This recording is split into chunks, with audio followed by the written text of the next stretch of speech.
आज हम सुनेंगे थोमिल की कविता नक्सलबाड़ी। सहमति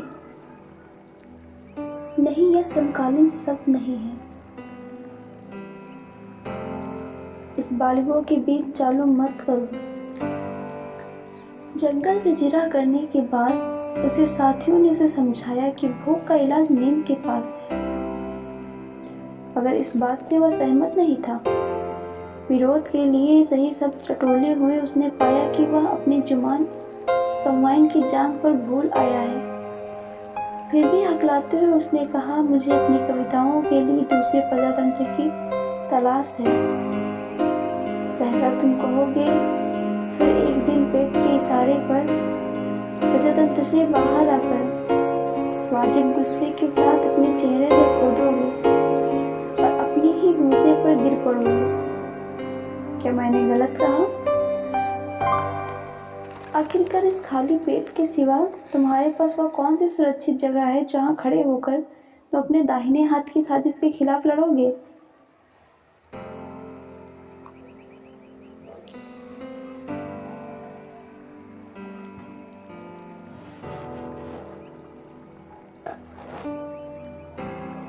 यह एक खुला हुआ सच है कि आदमी दाएं हाथ की नैतिकता से इस कदर मजबूर होता है कि तमाम उम्र गुजर जाती है मगर सिर्फ बाएं हाथ से धोता है। और अब तो हवा भी बदल चुकी है और सारे इश्तेहार उतार लिए गए हैं जिनमें कल आदमी अकेला था। वक्त के फालतू हिस्सों में छोड़ी गई फालतू कहानियां देश प्रेम के हिज्जे बोल चुकी हैं और वह सड़क समझौता बन गई है जिस पर खड़े होकर कल तुमने संसद को बाहर आने के लिए आवाज दी थी। नहीं, अब वह कोई नहीं है।